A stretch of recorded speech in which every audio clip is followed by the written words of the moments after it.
या सर कल एक आदरणीय मेंबर उन्होंने बिहार के लोगों को धन्यवाद दिया इलेक्शन के जीत के लिए, लेकिन मैं बताना चाहता हूं कि उनको धन्यवाद देना चाहिए इलेक्शन कमीशन ऑफ इंडिया को। वो इसलिए सर क्योंकि एसआईआर के तहत इन्होंने इतनी गड़बड़ियां की कि उसका जोखा लेखा करना ज़रूरी है। उन्होंने क्या किया कि फॉर्म 6 में इंक्लूजन और ऑब्जेक्शन में लगभग 17 लाख आए, लेकिन इन्होंने सारे 21 लाख जोड़े। तो मैं पूछना चाहता हूं ये सारे 4 लाख या 4.6 लाख वोटर्स कहां से ऐड हुए, और डुप्लीकेट वोटर जो 1,20,000 बताया जा रहा है वो कहां से आए, एंड हु इज रिस्पॉन्सिबल। दूसरा ये है कि आपने देखा होगा इलेक्शन के दौरान एक बीजेपी के एक्स एमपी ने पुराना दिल्ली में भी ट्वीट किया वोट देते हुए, और फिर दिल्ली के अलावा जब बिहार में इलेक्शन हुआ उसमें भी वोट देते हुआ।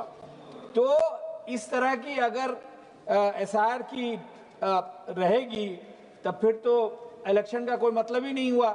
तो मेरा कहना ये है सर कि ये एसआईआर जो है ये सिस्टमैटिक इंस्टीट्यूशनल रिगिंग है, और जिसके वजह से बिहार की सरकार बनी। हमारे एक एक्स मंत्री ने कहा कि बिहार में बहुत काम हुआ 20 सालों में, तो उसका आंकड़ा देना चाहता हूं सर मैं। पिछले 20 सालों में जो डबल इंजन की सरकार रही वहां पे अगर स्कूल की बात करें तो 72 स्कूल है पर लाख, और इंडिया का है 131। हॉस्पिटल बेड 1 लाख पे 22, इंडिया का है average 80।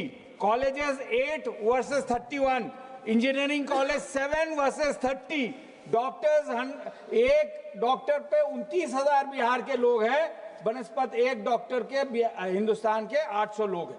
Per capita income sir India की अगर 2.5 लाख है तो बिहार की 1/4 भी नहीं है, 65,000। और जहां से मैं आता हूं सीमांचल से वहां सिर्फ 23,000 है, और उसमें आप जो है आप प्रशासन को इजाजत देते हैं कि आप जो है 10,000 रुपये दीजिए, 1 करोड़ 40 औरतों के बीच में बांटे, तो उसको अंदाजा लगाइए कितना असर पड़ेगा। और वही नहीं सर,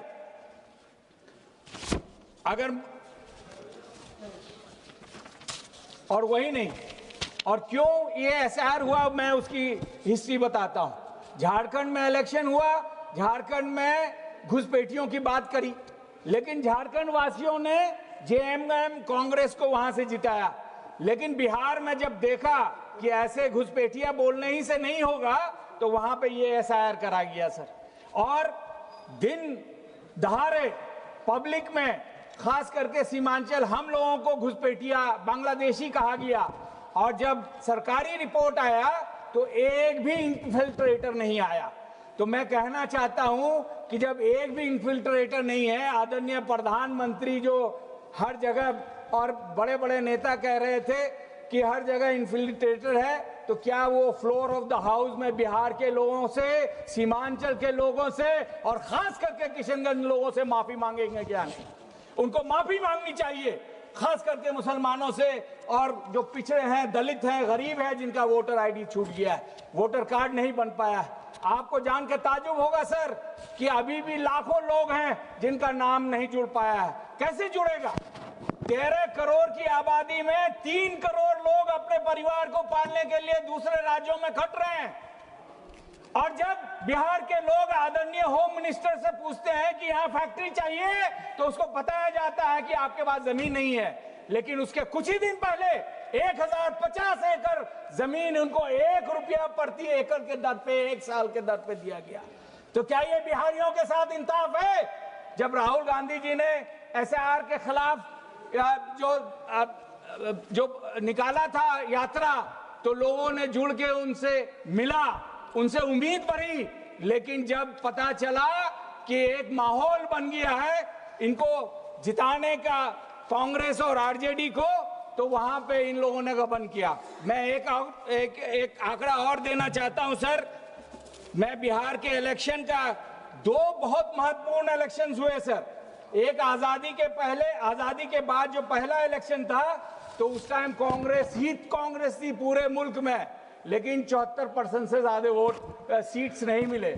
84 में इंदिरा जी के माटे डैम के बाद 76% कांग्रेस कैंडिडेट यहां जीते, लेकिन अभी 25 का आप इलेक्शन का आंकड़ा देखेंगे तो बीजेपी को 89% सीट मिले, जदयू को 84% सीट मिले, और एक और गठबंधन के उनके पार्टी के साथी है उनको 83% सीट्स मिले।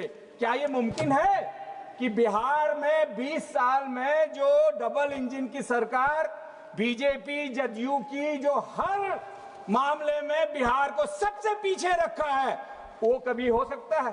सर, पार्लियामेंट में पिछले 3 साल से मैं जब भी आता जाता हूं सर, तो हमारे अच्छे रिश्ते हैं, जितने भी कर्मचारी हैं, जितने भी पुलिस फोर्सेस हैं, तो वो कहते हैं कि भैया एएमयू का क्या हुआ। सब चाहते हैं कि एएमयू वहां हो, लेकिन ये मिली जुली सरकार चाहती नहीं कि वहां एएमयू बने। आपको लगता है वो लोग वोट देंगे इस सरकार को? कतई नहीं। और एक बात कहते हैं, जब से मध्य प्रदेश छत्तीसगढ़ इलेक्शन का रिजल्ट आया तो लोग कहते हैं भैया अगर एजिटेशन करना है तो ईवीएम हटाने का एजिटेशन कीजिए, नहीं तो इनको हराना मुमकिन नहीं है, क्योंकि ये वोट चोरी करके सरकार बनाते हैं। सर, मैं ज्यादा समय नहीं लेके ये दर्शाना चाहता हूं कि मेरा सजेशन है कि आप बैलेट से वोट कराइए।